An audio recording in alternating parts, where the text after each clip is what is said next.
something scary down in Derry.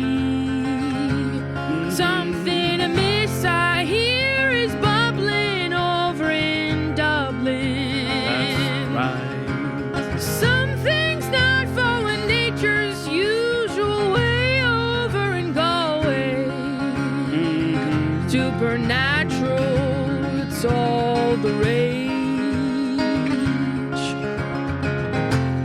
When the night falls, listening to the bad articles.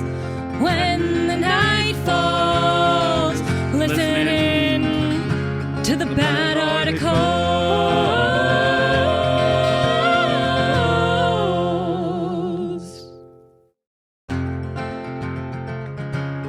The Bad Articles is a comedy actual play / audio drama following the chaotic and absurd investigations of the official supernatural neutralization agency as they attempt to stop otherworldly threats across 1990s Ireland. Each article is a standalone investigation spanning 3 to 5 episodes. It's an irreverent love letter to Irish folklore, and it's chock full of 90s nostalgia. So choose a mystery and listen to The Bad Articles. We rejoin our harmonious hawkshaws as they help a Harbinger hew towards his hang-up. What's that? You don't think that'll mean anything to the audience? Okay, fine. Aubrey and Mara are helping the Mothman search for a mysterious light. Why are you snarking at me? You wrote the script for this.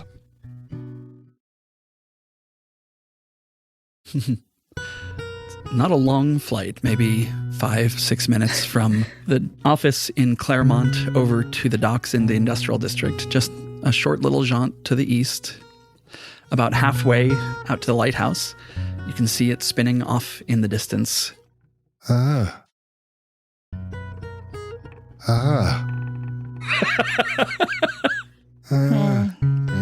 Not a fan?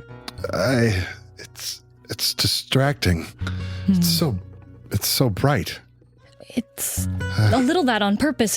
It sort of does something like what you do where it warns people about potential danger. I appreciate that. I'll turn around and look the other way. I'm sorry. No, it's all right. As you turn around, a Porsche top speed skids into the parking lot. At the docks, there are just stacks and stacks of shipping containers that have been unloaded from ships. There are these great cranes with their arms extended out over the water, and there are stevedores working the cranes, loading and unloading containers off of ships right now. This is a part of the city that never fully sleeps. People are working 3 shifts here. And so there's always going to be someone around, but there's certainly no sound of accordion, and there are fewer people around now than there would be during the day. Mm-hmm. What are y'all doing? I would think it would be smart to talk to one of these stevedores, but I'm afraid that they will recoil at my appearance and not want to speak with me, despite my canny disguise. I think we see you're a giant moth wearing a tan jacket and a trilby. That's the look, yeah? Yes. Yeah. With glowing compound eyes. Yeah, and a proboscis. And a proboscis. It's a great look, but also, if you were concerned about that, Mara is really good at making introductions. Stuff. Yeah. Hold on. What day is it? Not of the week on the calendar. It's October 3rd. I have heard some describe this time of year as spooky season. Yes, it is. Might I lie about the cause of my appearance? Absolutely. Sure. I think it's a great idea. I am celebrating spooky season. You're on your way to a costume party. Yes. Yes. The use of the lingo will be really convincing, too, I will declare it loudly to them if they are alarmed by me. I will say, it is spooky season. I am spooky. Perfect. Yeah. Perfect. I think that's great. Okay, and then to recap, the details that we know thus far is that there was a knife that was put in a sheath. A long knife. A long knife. A long knife. An accordion sound. The speaking voice that sounds like snow on wind. A woman's voice. Anything else? That is what I remember. Okay, well, yeah. I mean, you all could talk to some people here. I also could go, is there like a main sort of like, I guess Mara would probably know someone because her boat's registered here and everything. Sure. So you would know that there are sort of two separate areas. One is an industrial area with all of the cranes, and then just a little bit further south along the coastline would be the dock that you'd have moorage for your boat at. Oh, okay. Also, your family works in enough industries that you could know somebody because of some import-export that you had done. Yeah. There's probably 2 or 3 different shipping offices for different companies as they are loading and unloading things. So what sort of person are you looking for? Well, I will name that the last time Mara was here was a precarious time. Yes. So I think that is on her mind a little bit. So I think it'd be somebody that she would want to know relatively well.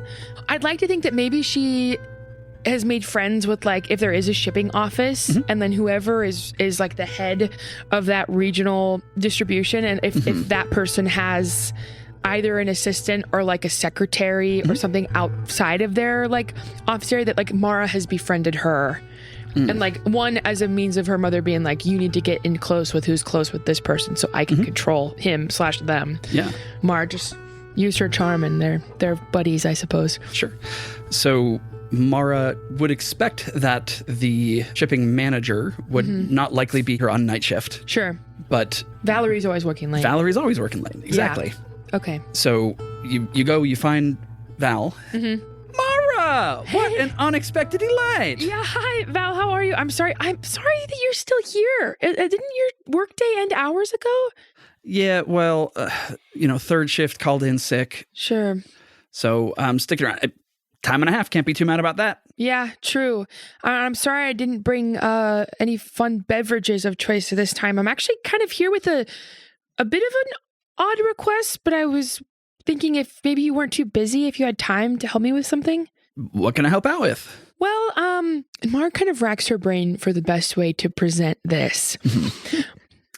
And knowing Val and what she might respond to, Mara goes, okay, so it's kind of sweet. So it's kind of off the record because it's like personal. But I know you and you're just way with people. And so if you can help me, I have a friend. His name is Lucas. And he had a meet cute here the other night. And he cannot remember like all of, because he was so stunned and like, Twitter pated, as you might say. Sure. Like his heart was fluttering. And he just like with this woman, and he like doesn't know like if he could find it, because like, and it's I know him, so like it's not like a weird like but anyway, like he didn't catch her name, and like they had this meet cute, and it was sweet, like rom-com level. My goodness, I know, and I've never seen him light up like this. I know. So there's a couple of details like to what he remembers about her and the meet cute. And I was like, well, if anybody can help him and like knows what's going on here all times, it's Val. Oh my gosh, you're too kind. And look. So, okay. He remembers like, she was like kind of a badass, and like she had like a knife. It was like cool, but like a sheath. Like, oh, sure. Yeah. It was like a kind of a bigger knife, like medium size, probably for like the ropes and stuff or whatever. Yeah. I mean, I'm afraid to say around here that doesn't narrow it down too much, because most everyone will have one. Yeah. Knife's a useful tool. It is. He also like, she had kind of a colder sounding voice. That's how he described it. I don't know. But like a chillier maybe demeanor. He also, and this is the silliest, but maybe the cutest detail, there was an accordion sound. Like he heard the sound of an accordion during this happening. Does that ring any sort of bells? So I feel like there should be a dice roll here. I'm not sure exactly what it is, because she obviously wants to. I know. Maybe it's a charm. Because so why don't you roll perception? Okay. So just to sort of stand in for her perceptions. Sure. Just going against 2. Okay. You can do it. Yeah. We believe in you. Yeah. Just 2 yellow against 2 purple. Oh, not it being a complete wash. No. Literally exactly a complete wash. Should have upgraded somehow. I mean, a lot of people work a lot of different shifts here. Yeah. The accordion is the thing that sounds the strangest. And I know. I mean, there's a lot of Chicano music that gets played sometimes, and that's got accordion, but that's kind of going all day. Sure. So, okay. I'm sorry I can't. We both love. Yeah. I just wish I could help. Okay. Well, that's all right. If you think of anything, will you call me? And she gives her a business card. She takes it and says, if I see someone who looks lovelorn, like they missed the connection that would have changed their entire life, I will give you a call. Great. And Mara mentally prepares that she's going to get a lot of calls that might not be completely related. Yeah. This is good. This is matchmaking. This is great. Yeah. Okay. Well, thanks, Val. And if you think of, I don't know, anyone else I could talk to, just let me know. Yeah, I haven't seen him like this, just so lost, I mean, I'm never here for first shift. Oh. So if it was something that happened, early in the morning, it might have been them. And I'm not usually here for third either. So Lucas ducks his imposing frame into the doorway. It is spooky season, and this is why I am spooky. Oh my God! Whoa! Your costume is incredible. He's on the way to the costume party right now. Thank you. When I encountered this lovely woman, it was 2 nights ago. Do you know who the foreman was on that particular night? Who would have been working? Probably would have been Tim. Is Tim here now? No, he called in sick. That's why I'm still here. Oh. Well, we've got a way to reach him, so we'll figure it out, right? And Mara maybe grab Tim's card from the desk where they're all sitting. Yeah, cool. Is this Tim, the owner of Tim's Island? Well, no, that's nobody owns Tim's Island. It's like city land. Oh, they both had the same name. Sorry, I was all good. confused. New in town? Yes. Well. Yes. That's why the meet cute is so important, because it was, not only the first meet cute, but one of the first meeting, like establishing yourself in town. Oh, sure, as an yeah. eligible bachelor. Really good at taste in making costumes. Exactly. Okay, You sure. get it. You get it. Those eyes that's some impressive work.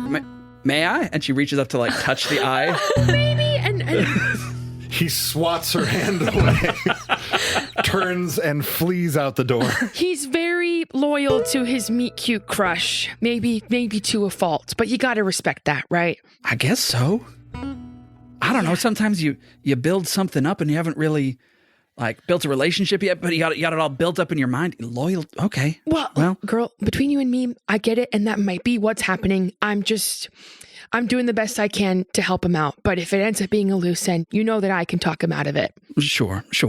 Okay. Maybe give Tim a call. He might know who she was. Okay, I will. Thank you. Have a good rest of your shift. You too? Wait, you're not on. Oh, dang it. I did it again. Mara will wave and take the card and leave. I love her. Yeah. That was so funny. It was spooky. Well, she'll come back out and say, okay, well, I've got Tim's card, so we can give him a call soon. But if he's out now, then that means, he probably wouldn't pick up tonight anyway. No. But we know since it was 2 nights ago and the moon was out, it was that third shift, and maybe he can help us narrow it down. Lucas, you begin to feel a pull. You feel the light shining somewhere off to the west. There it is. Light? Yes. The beginnings. A slight flicker, but growing steadier. Follow it. We'll be behind you. And Mark unlocks the card. Maybe has him start running. I can't have this encumbering me. He removes his trench coat and his trilby hat and throws it on the dock, beats his wings a time or two, and then launches into the night air. Would it be quicker for us to just take a boat that's tied up? Heading to the west is over towards the Launching pocket. inland. Okay. Okay, then we will sprint over to the Porsche.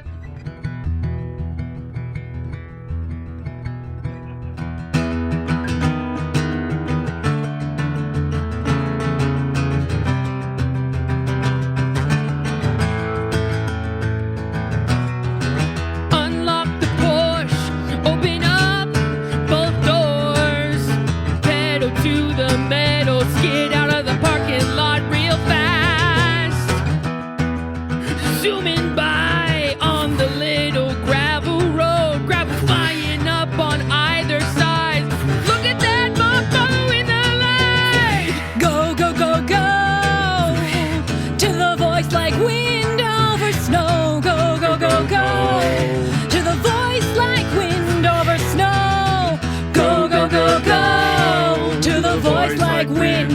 over snow. Go, go, go, go. To the voice like wind over snow.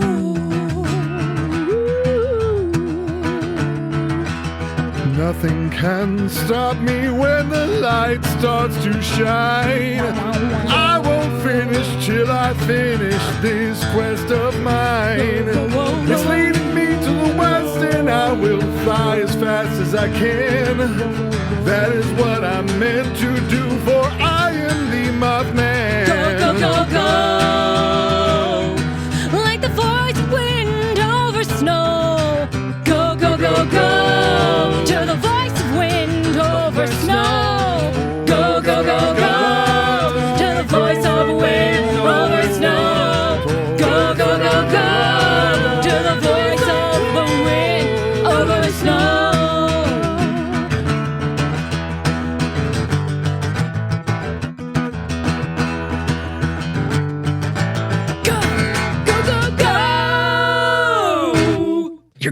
You're going. Yeah. Zoom in. You drive west into the pocket, trying to spot this guy, this man, this moth man, who's visible only as a patch of darkness against the clouds above. The black of his fuzz, so dark it seems to soak in all light. We're going to shift over to Lucas's perspective as he arrives first, landing in front of a fairly large building that is painted in saffron. It is surrounded by prayer flags hung between the trees that grow all around this building. There's an oddly shaped dome, almost Hershey's Kiss-shaped dome on top of it, though a little bit wider at the top than that would imply. You land, and a Porsche pulls up behind you immediately. Nailed it. It's inside. It's inside the building. I must go. Yeah. All right. Go. We'll be behind you. Yeah, we'll maybe knock first and then we'll go. Yeah. I'll just walk up to the front door. We'll take another approach. As you approach this building, as soon as you step through the line of trees, the light's gone.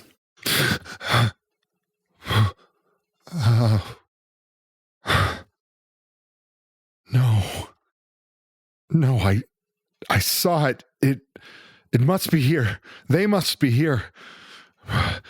We must go inside. I know it was inside. Okay. He runs up the front steps, reaches the door, and without knocking, without calling, just attempts to open the door. It swings open. There's a small lobby inside, and then some glass doors beyond which there's a open room with some pads on the floor. There's a few people kneeling in meditation inside of this Buddhist temple. He looks down upon them mid-prayer and notices that they don't turn to look at him, which is unusual. Normally, his mere presence is enough to guide their attention. It's almost calming and relieving that he is not dealing with their fear of him. He reaches forward and puts his hand upon the shoulder of the nearest person in an orange robe. They breathe once and turn their face to you. You see a calm expression on the face of a man who appears to be about in his middle 50s, head shaven, kneeling in prayer, looking up at you with just a quizzical look on his face. Excuse me. Do you like the accordion? He stands up and gestures for you to follow him out of the area where the others are meditating and back over towards the lobby. I'm sorry, would you... The accordion? Yes, I'm looking for someone who I believe to be inside of this building. They might be carrying a large knife and enjoy accordion music. I'm sorry. I'm trying to deliver a message to someone, but I don't know who they are. He looks at Lucas's eyes for a moment and then over at Mara and Aubrey. I gesture to my very, very, very long, large trench coat and trilby hat, and I say, "It's spooky season." I'm just not super festive. Sorry for interrupting. I'm sorry, I'm not sure who that would be. We don't We don't really have a lot of accordion music here. And he smiles and kind of chuckles to himself a little bit. Perhaps, do you know of someone who is here often who A may be woman. dealing with something large going on in their life, some sort of great change? You see a kind of sad smile move across his face. Most people, when they show up here the first time, yeah. A lot of people find comfort here. Maybe you could. You're welcome to join us in meditation if you'd like. Would that help bring the light back? It's helped me to find the light within myself. There is no light within me. I am only darkness. Friend, there's light in everyone. Just have to find the spark and fan it back into flame. It's easy to lose track of. Happens to most of us. All right, I'm willing to try. Have the two of you meditated before? I actually have a fair bit, but not in a place like this. I've had it recommended to me a lot of times, but haven't gotten around to it yet. But sitting alone with my thoughts makes me kind of anxious. But maybe that's the point. I've sat alone with my thoughts a lot recently, and it did not bring me any sort of calm or reveal a light to me. It only felt like some sort of mental torture to not be able to escape my thoughts, for they're all that I had. How would this be any different? He thinks for a moment. Sometimes we get too attached to our thoughts. Sometimes we think we are our thoughts. For me, practicing here has helped me to see that thoughts come and I'm not always in control of them. And if I'm not in control of it, maybe not every thought has to matter to me. Maybe I can just let it go when it comes. I don't know if that answers your question, though.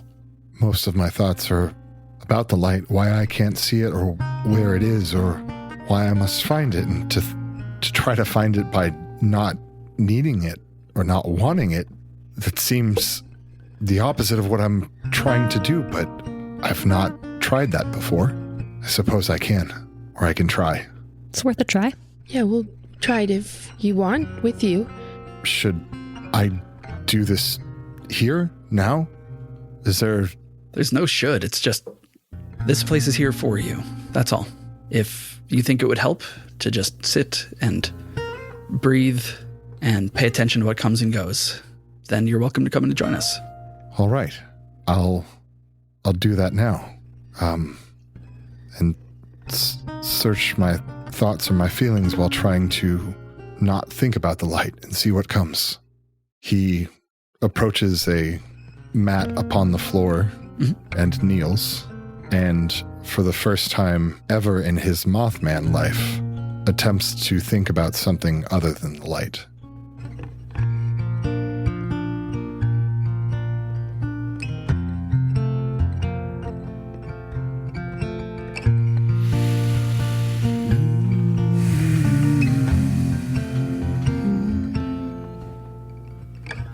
Rest now your weary mind. Nothing to seek, nothing to find. Just allow your thoughts to flow. Breathe in, breathe out, let go. There's nothing to do, no task that's set before you. Just you and your breath. Breathe in, breathe out, let go. You might be thinking that you're doing this wrong, 'cause the thoughts are coming and they're feeling strong. But as long as you keep breathing, You can keep letting go. So breathe in, breathe out. Just breathe in, breathe out. Your mind will keep racing. The story unfurls, but breathe in and breathe out, and you'll see that you're part of this world. As you breathe in, breathe out, let go.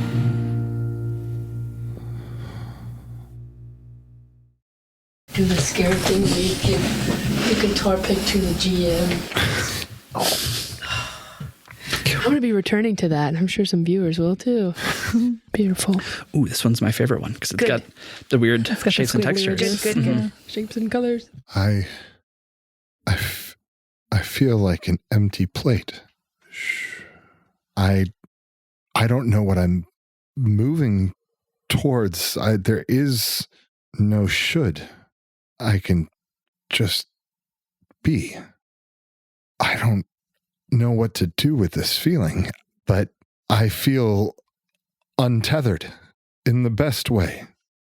I was free from the underzoo, and now I'm free again.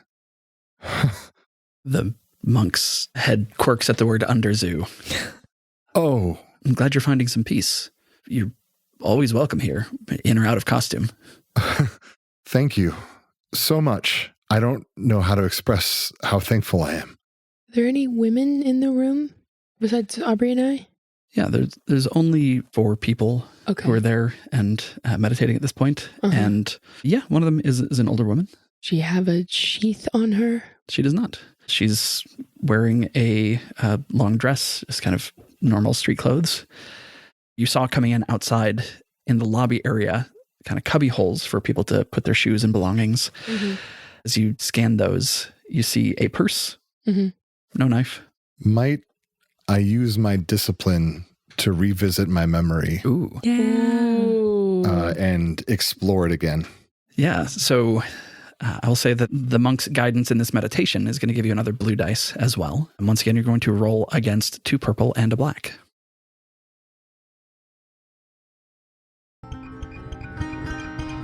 One of those is from Aubrey, one is from the monks.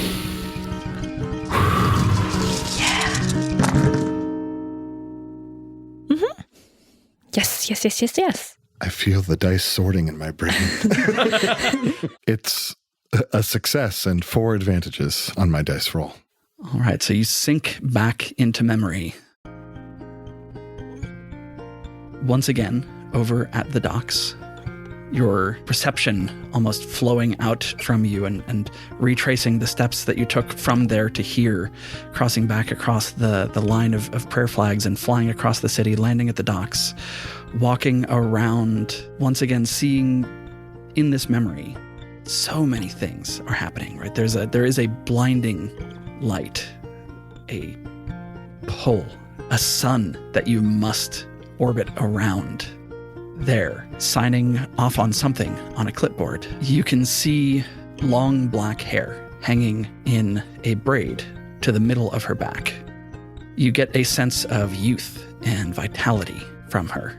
And if you want to paint another detail or 2 with your advantages, you're welcome to. Oh, sure. I also pick up an item of clothing that stands out to me. They're wearing a pendant necklace with a particular symbol on it, but I don't know what the symbol means. Should I describe the symbol? It is a chrysanthemum. A chrysanthemum. Okay. And I identify that the accordion is coming from a boombox and it is banda music. Yeah. And I allow myself to just enjoy the sounds of the tuba and the guitar and the accordion in the moment. But I understand that it is not tied to this person.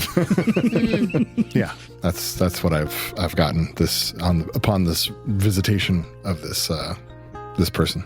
I'm going to suggest that Lucas spends the rest of this night at this temple.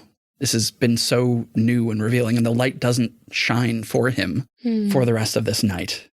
So we're going to pick up the following morning as Mara and Aubrey, having planned to meet up with Lucas again at sundown, they meet once again in their office. Has he shared the details of his more recent memory? Okay, so we know those details too, about the braid and the chrysanthemum and the young gal. Okay. I think I've gotten some very, very, very sweet fruit juice. Just making a guess about what a Mothman might enjoy. And so this is a moment before he's walked or flown or entered in again? Yeah, because I'm curious what's going on in Mara and Aubrey's lives outside of this mystery, and also with this disappearing mystery soda. Right, At of course. The most important. At the exterior vending machine. Let's just say it's at the Swedish Community Center. Oh, wow. And we know it's not. It's a brownie. We know we've ruled that out. It's not Schluty. Yeah, it's not Schluty. That's right. Yeah. I was at the university for a lot of today. And I was able to stop by the vending machine on the way back, but I did ask around about the Mothman. I mean, the phenomenalists they love that sort of story and know a lot. And all of this, what's happening with Lucas, and also last week, I've just been thinking a lot about what it takes for change to happen. One thing about some of the beings we've encountered is that they feel that there is an innate thing to them that might be more mutable than it seems. And I think that's driven by belief, the stories that we tell about them, the stories they tell themselves. But I don't quite know how to turn that into change or into help. I don't know if just me believing in someone is enough for that. Well, I feel like when I hear you talking about that, and I heard Lucas talk about when he has to deliver these messages to people and the way that they react to them, I completely understood that feeling. And even what you're saying about these qualities, I feel like I can understand that with this hunger thing and this, whatever my version of that is, which feels comforting in a way that maybe this experience isn't like isolated just to me and my family. And I feel like the only reason I have any sort of awareness over that, unlike Lucas or Lala Chusa or whoever, is because I grew up mostly or somewhat human, you know? Like, I think if I didn't, and we were all on some Greek island somewhere, like, I wouldn't have, like, is it kind of like a nature nurture thing, or like an environment thing? Like, if the circumstances had been different and somebody else's aunt was running the zoo, like, who knows if I wouldn't have just been getting out. Yeah. I don't know how much of it is, nature, nurture, or culture. Yeah. But I think in Foxglove, amongst humans, the idea of becoming someone else or changing your path is more normal. Even when I think back to it, to a place like the Autumnlands, I was there for so long, and I don't know if I grew in the same ways that I grow outside of that place. Sure, which is wild given most of these beings are alive. Most of us are alive. Maybe it's the way we perceive time that informs, ironically, how much we feel like we can do with it.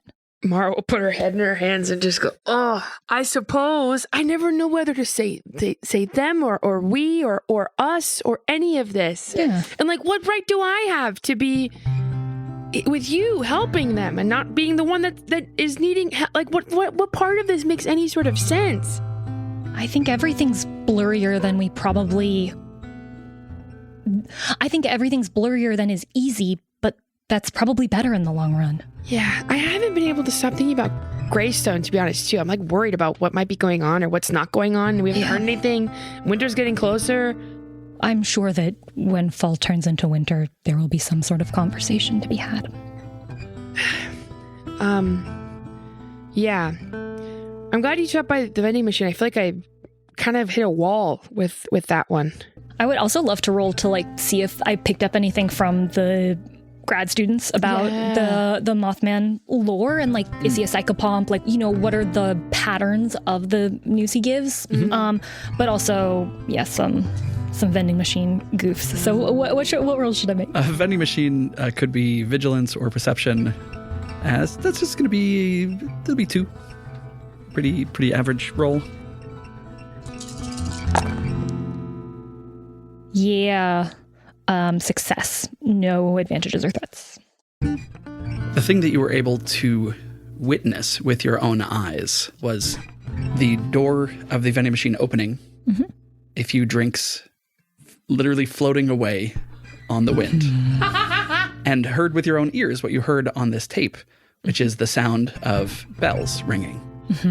Just little tinkling bells. Yeah. Not quite sleigh bells, more like... Cat color bells. What level were they being carried at? And were they moving consistent with a walking creature or with a creature that is moving in some other way? If you had to describe it, you would probably describe it as they were being carried away by the wind. Okay. So a bunch of soda cans, one soda can got carried away by the wind. By the wind. Okay. And the wind was making the chimes. Making the chimes. I don't know if it was an invisible being or if it was too small to see. Something with the wind. Sure. Or both. Or the wind itself. Could be the wind itself. Maybe it needs to precipitate. Sure. Someone knocks on your door. Oh, sorry, you wanted to do that? It's just a little bit of... Yeah. That would be roll against 3. Ooh, baby. 3 threats and a triumph. Huge. And a success. So you're looking for Mothman lore specifically? Is that right? Yeah. I think to understand what kind of message we might be helping him deliver. Yeah. There are a lot of stories about Mothman. People say they've seen him, they had a message delivered, and they get covered by things like the National Enquirer, right? Untrustworthy rags that get things wrong as often or maybe a little bit more often than they get things right. Yeah, but TJ in the grad program knows what's real and what's fake. He reads all the terrible newspapers and tells me what's on the level. TJ has an old file on the Mothman and pulls out what he believes to be the true-ish stories that have been reported over time. They include things like he'll call phones that are disconnected, that he'll appear out of nowhere as if sort of shifting into existence. Nathan, do you have any other Mothman details that you want to share? The famous bridge collapse. Bridge collapse, yeah. Where he was first broadly reported was a bridge in the Rust Belt region of the United States. And before that, there's not much lore of the Mothman, but over a dozen people reported having seen him, glowing eyes, black wings, in the days leading up to this bridge collapsing. Whoa. This was in the 1960s? 1967. Wow. So not an ancient creature by any means. No. It's really that he always seems to be sort of a harbinger of doom. And he's... I don't know. I mean, he was maybe the first creature that I was studying because the town where I grew up was where that bridge collapsed. So everybody talked about it, right? What town was that? Do you remember? Point Pleasant, West Virginia. 47 people died. Oh. I mean, I'm from West Virginia, so it's a lot of people would talk about it all the time. And kind of always ask myself the question, like, if something bad was going to happen to me, would I want to know? Or would I just want it to happen and be surprised? Because like if you live with the knowing, isn't that bad? Or is it inevitable though? I mean, I know I would love to test that. If you find him and we could test it out, that would be he is real and he's my friend. What? The Mothman is real and he's my friend. Can I beat him? He's going through it right now, but I'll ask if we could set something up. Because I am a big fan. I have dressed as him for Halloween like 18 times. He's a big fan of spooky season, so he would be thrilled to hear that. Oh, I don't know. I've got another friend who was always knew what was going to happen, always giving people bad news, and maybe it seemed like that was inevitable, but then knowing it allowed things to go differently. So I want to hold on to that chance. Maybe we test it. This would be an incredible experimental design. I don't know if we'd get ICB approval. Is that the right? There's like a board you have to get something approved by to do experiments with humans. I don't know what boards Denova is reporting to. International Creature Board or Cryptid Board? Isn't there a? It might be that. It might be something else. With the Triumph, could I do any peeking into whether it's looking at maps of the area kind of near the bridge or from talking with TJ about the statue to see if I could hone in on what statue might have been the one he's been talking about? You flip through maps and pages, and in a cutout page from a magazine in the late 1960s, you see a photo of a sort of overgrown garden, an English garden gone to seed, that has a low stone bench and a marble statue of a woman sitting on it.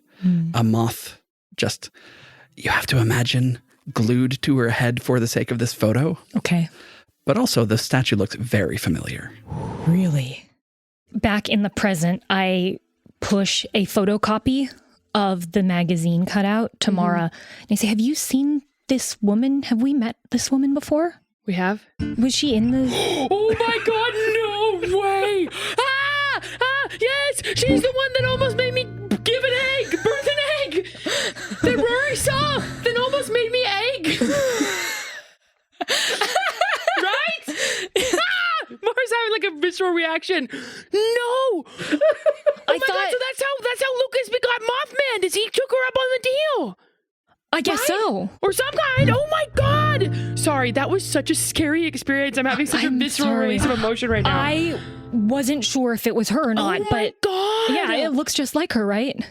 This might be really okay. Because she's the one that the Underzoo was built for. Yes. I don't know if the light has anything to do with... If I want to help Lucas, but if we are in some way helping her, that feels really like a conflict of interest.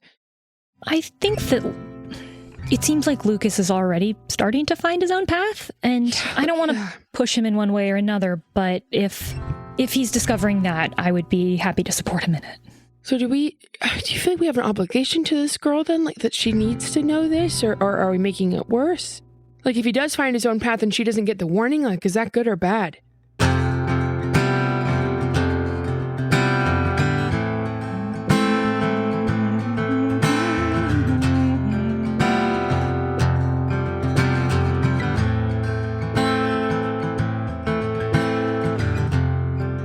If you listen of your own accord, if you lean in to these notes discordant, can I help it if the conclusion you draw is one that's painful and raw? Do you want to know where we all go? Do you want to know how it ends? Do you want to know where we all go? Do you want to know how it ends? There's a light at the end of the tunnel that stretches so long. You can turn your back on it, but that doesn't mean that it's gone. The light, it still catches you, creeping in through the curtain. Turning your back doesn't stop it, of that I am certain. Do you want to know where we all go? Do you want to know how it ends? Do you want to know where we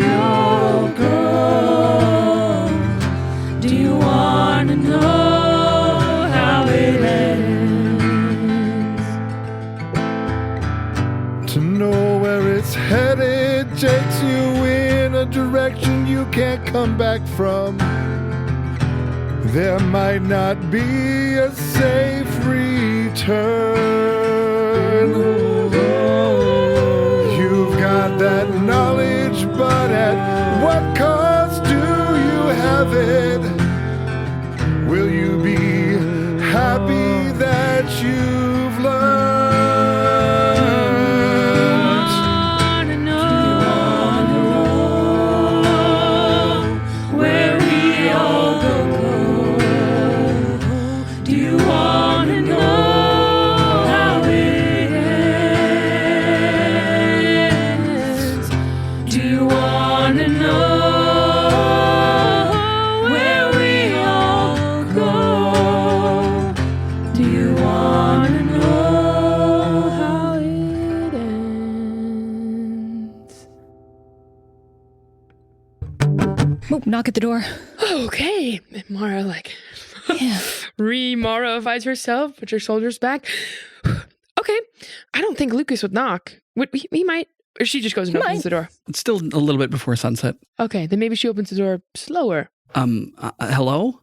There's a man, maybe late 20s, early 30s, standing out in the rain, just water dripping off the bill of his cap. What color is he wearing? What color is he What wearing? color is he wearing? Is it gray? Is it gray? She's asking. Is he decked out in all gray tactical Yeah, is he gear? wearing all gray tactical Does he gear? feel like he they have sure to protect isn't. the gray gate or something? He's wearing he is wearing a gray raincoat. No.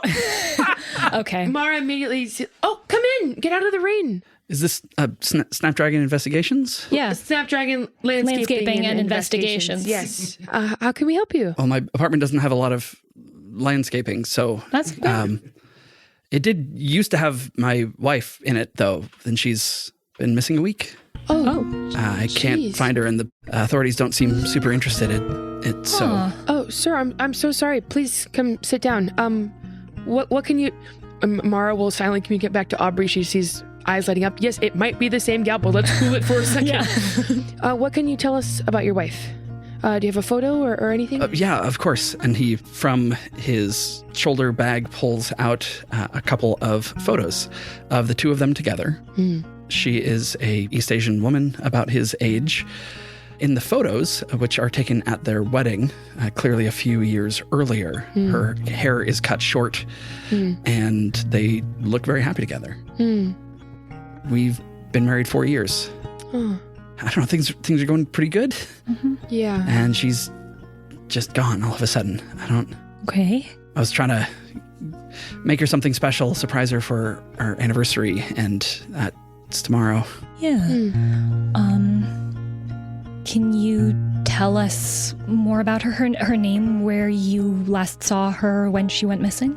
And Yeah. if any physical attributes have changed since these photos were taken, if this was your wedding and it's your Oh. It's a anniversary. really lovely photo. Yes. Yeah, her name's Rui, and Rui.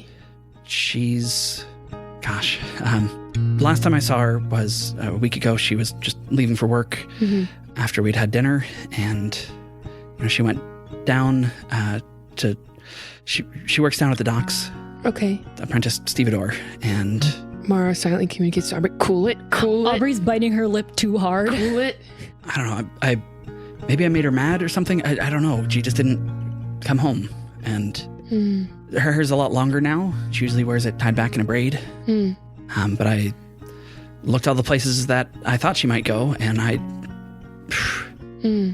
Works down at the... Well, Okay. luckily, I happen to know some people that work at the docks. So we could definitely... I mean, have you tried going back there and talking course, to any... yeah. And they have not seen her? No. Interesting. Okay. And Mara kind of flicks her eyes to Aubrey, being like, I don't want to freak him out that we somehow also know about her. I don't know what to tell him. We want to help. I can't promise anything, but this is the sort of thing we do. Is try to help in situations like this. You said the authorities weren't very interested because of lack of certain sort of evidence or cause of something, or because they couldn't find anything? Well, there's they say people just leave. And there's no body, there's no note, there's no nothing. It's just she went to work and then she didn't come home. And I guess that's how a lot of people who leave their spouses leave, is they make it seem like everything's normal. And so the guy I was talking with was kind of an ass about it, but maybe I was yelling at him a little bit also. Your feelings are valid, and you know your wife. You're not.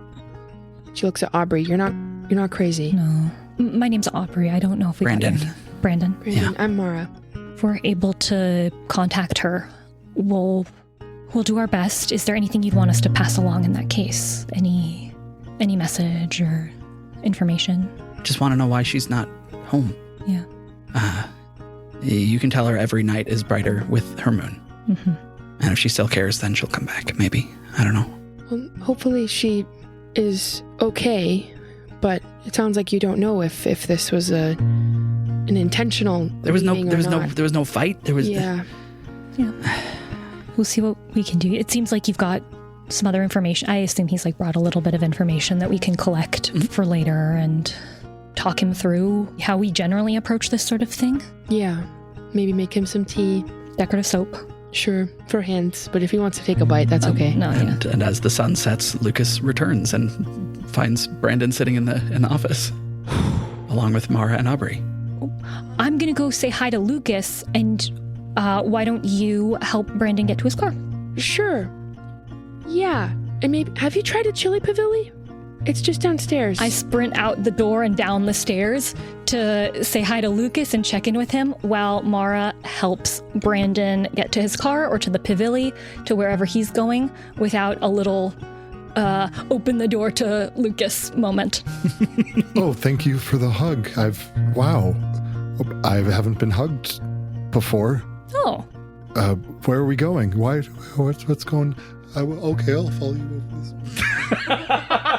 I got some, this was the sugariest sort of fruit beverage that they had at the corner store.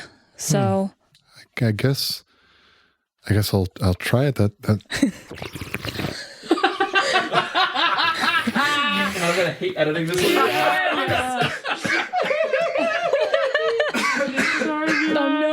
Oh, I drank it too fast. Oh no! But that's delicious. Tastes like sunshine. What is that flavor? I can't put my finger on it. I drank sunshine. Mara's finishing up with a client, but I think he knows the person you're looking for. So she's going to have some information to share, and I'm hoping it'll help. We have a name now. But that's only if you want to find her still. I don't know actually what you want from this now. Why are you looking at me differently? It's a shade of the look in others' eyes when I visit them is now within your own. Oh, I'm sorry. I'll be honest. I don't want to hide anything. I found out a little bit about the woman in the statue who you mentioned. I was curious because you said that she was important to how you came to be. Yes. Yeah. And she's someone that Mara and I have met before. We don't entirely trust her, but that doesn't mean we don't care about helping you. You've met her before. Yeah. But you are not her herald. No. So it's just me. Can you tell me more about what it was like when you met her? I was simply a moth. Yeah. I was migrating and needed a place to rest, and there was an open hand. Stone-like, but still with a certain warmth within it. A pleasant temperature and a pleasant texture to alight upon for a moment. And then a voice came from within it. I thought it was a statue like any other that I had perched on before, but it was not. No. She asked me. What is it that you desire? I said, to follow the light. Mm-hmm. I meant the moon, as it helps me to know where to travel. Mm-hmm. I was in the middle of that migration, and she smiled at me and said, You are capable of so much more. More than you know. She looked at me and I could tell that she knew I was also thinking about how short my life would be. We moths don't live for long. Our cycle of life is so simple in its purpose of reproduction. Death, transformation, life, flight, migration, and then it's all over only to repeat again. And the thought of there being something more, something to follow, even if it was some mindless pursuit of something, it was still more than what all other moths were made for. And so I thought, why not be more?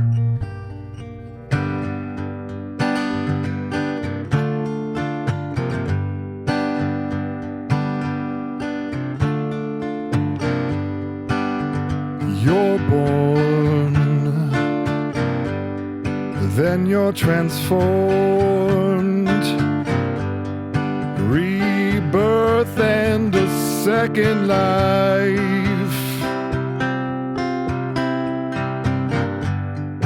What is it for? So what if I want more? Something more than this cyclical life.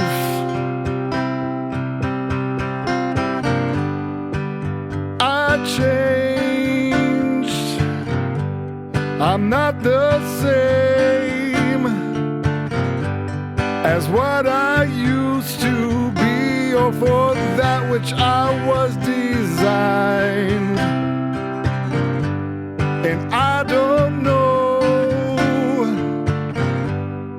where I'll go if I'm not pursuing the light. I don't know what I have in mind.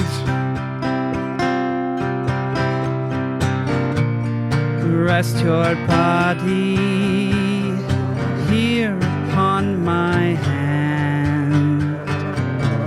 Feel in your soul my tender kiss.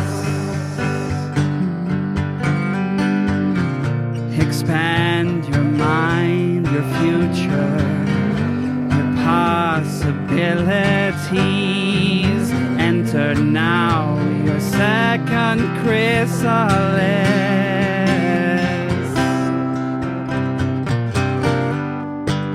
See now, further than ever before. See now a hallway with many open doors. See the world through new eyes. Help shape it. Help clear away the lies. I cocooned with just a dash of doom. I cocooned with just a dash of doom. Light, a purifying fire, With just a dash of away doom. all falsehood. The light, purifying fire. Just a If it's dash true, of how can it not be good? I cocooned with just a dash of How doom. could it not be good? My body subsumed, and then my life resumed.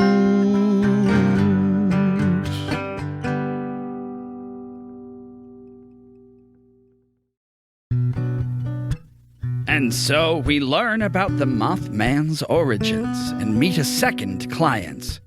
Will this help them find the source of the light? Find out next time on RPG Major.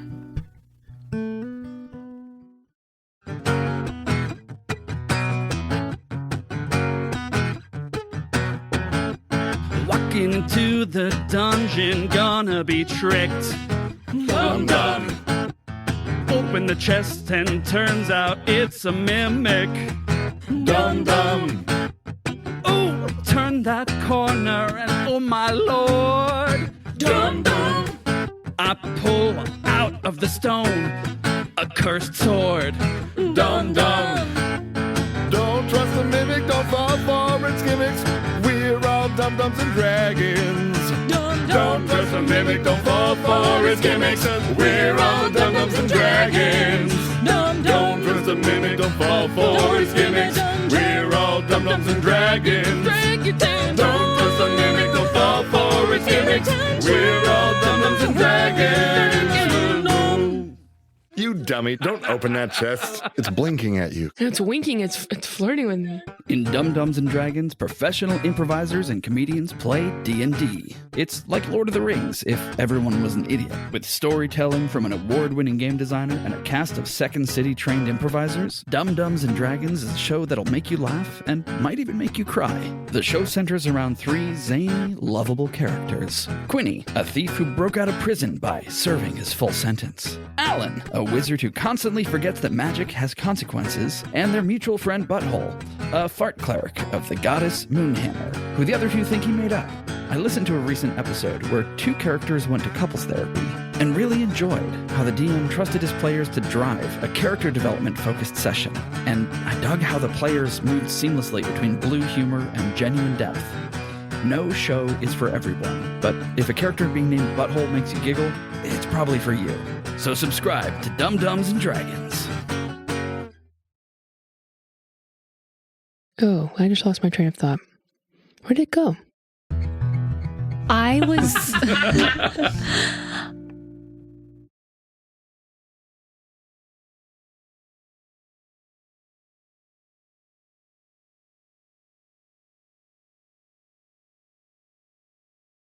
Well, what do you like about yourself? I want these to have a song.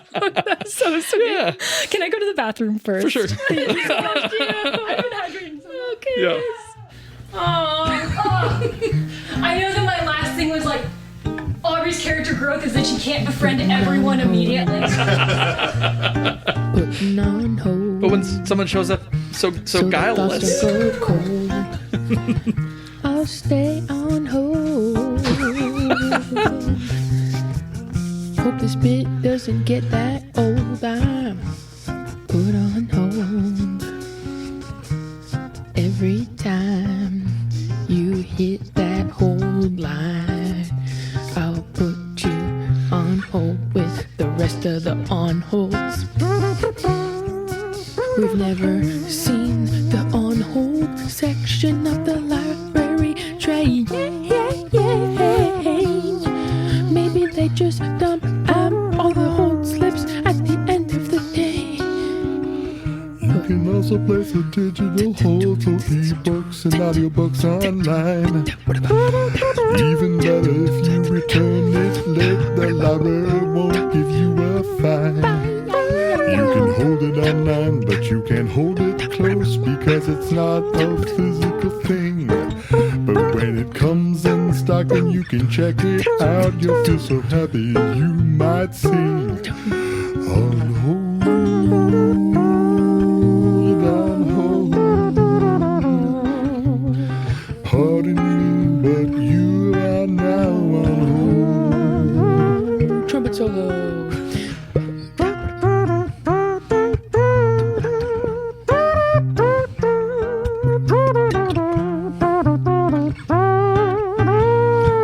I'm sorry, Trumpet, I'm gonna have to put you on hold.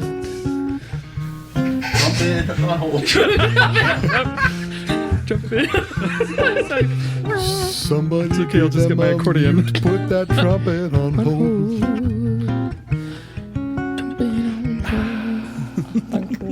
Good, good. The first time Mara used her voice in this siren song capacity, which did not end with death or doom, but almost did, was at these docks. Oh, okay. She was sitting on top of one of the cranes when it happened. Interesting. Yeah. And she's only used her voice for that purpose, and it did end that badly, like, one time. Because that was me being like, it's at the docks was not anything he told me. I know! And I was like, yeah, that's why I said like I'll hand you an index card. That's what the index card is for. Cool. I didn't. Yeah, I had forgotten that part. but All good? yeah, cool. And we are Index card probably, full of lore. since we're doing 2 of these sessions, we're probably not getting there today. We're definitely not getting there today. Cool. I mean, we could. You could. We might do really well. We may roll a failure into triumph on a mechanical bull and get thrown into this woman. Right. I rolled 7 triumphs. Oh yeah. Pow. I've also in my head been doing the balance of what am I familiar with? What do I not know? How Sure. I've tried to do what's that a lot because Yeah. that, It's fun. No, it's great. A, if he's been in the Underzoo, and B, if he's a Mothman, Right. he might be like, oh, Tom Hanks. I love Tom Hanks. That's so funny. Yeah. That's great. Hank probably told him a lot. We have to ask about Hank, if you know Hank. Yeah. Like, if he does find his own path and she doesn't get the warning, like, is that good or bad? It's the woman in the marble. So scary. It's the marble woman. Maybe And a Do You Want to Know song? Oh, sorry. Yeah. Statue, I should have known. Yeah, because Sorry. because she just looks like a statue. Yeah. She's. I pictured her, Yeah. and there's like black crackles in the marble. Like that's what so I it wasn't see a her as, statue and of a she's woman. It's just the woman terrifying. that looks like a It's just statue. her. Oh, scary. Oh Jesus! This lady's scary, Nathan. This was freaky. 'cause We walked by her and she telepathically just it was a montage of all these creatures and she was like to Mara, she's like, I'm the one this prison was built to contain. Let like, me out and I will give you whatever you want. And then we had a offered terrible something. vision of the future if that happened and it was bad, so we didn't do it. and I coughed up this egg. So the Underzoo was built to contain her? yeah. Okay. And instead, it contains all of these. It It does expanded. contain It her, just- but It doesn't many just contain others. her. Yeah. She's in it, Yeah. though. Yeah, She's she in it. is in it. Okay. Yeah. Yeah, she's still there. So when you were there, when I saw you like go past months earlier, you were there and that's when you encountered her? Yeah. Yes. Because she was at a much higher level security. Yeah, she was in a higher than you security were. area. Yeah, when we got down to the bottom. Mothman would be like minimum security zone. She was in. He's pretty gentle. We've got other friends that were That's there where too. Hank is. That's the party zone. She was in maximum security zone. She was in the right silo. before the verdict cycle. Oh jeez. Okay. So wait, hold on. She made you cough up an egg No. So what? Well, yes and no. out of your mouth? So we have Oliver's character Rory could like time loop and could see into different versions of the future, and so Aubrey with her tattoo, this makes so much sense. That makes so much sense. Was able to touch into Rory's vision of that possible future. Okay. Which in that happening, Mara was like running from something and like hunched down in pain and coughed up a small egg. Made of If she marble? had taken Small the marble deal, egg. a small Marble marble egg. If she had said yes to this deal, which she had no interest in doing, by the way, because she wanted Mara to sing for her. And Yeah. what's the deal? What was the deal that was offered to you? She to was let just her like, out. sing for me. Oh, because Yes. you were imprisoned. She was She imprisoned. She Oh, is so if you imprisoned. let out the marble woman. Yeah. She asked for a song of She freedom. asked for a song of freedom. And I was like, girl, no one asked me to do that before. That's a huge red flag. Yeah. We're But she like, didn't tell you what she would give you? no. No, I think it was anything. No, she was just like, really. would you please give me a song of freedom? And we were like, let's tap into parallel timeline, see what Didn't might She happen. also kind of Scary no, vision. That was it. That was it. There was no deal. Yeah. Free bird. Yeah. She kind of told you a bit about how the Underzoo worked because she wanted Yeah. out and thought you might help her get and out. like the energy and the yeah. Yeah, it was honestly a fairly pleasant interaction. Yeah. It's just that we had a psychic premonition that it was not going to stay that An way. overwhelming sense of dread. Yeah. and then later learned that the zoo was built. To hold She her. was the first guest. Yeah. Yeah. Okay. Yeah, okay. So song about Do you want to know? yeah. I want to know. Cocooned with just a dash of doom. That's cool as hell. I became goo for a second time. And upon emerging my chrysalis with my bulky, chiseled furry form and my glowing So tall. Aubrey's also been goo. Yeah. I've been goo.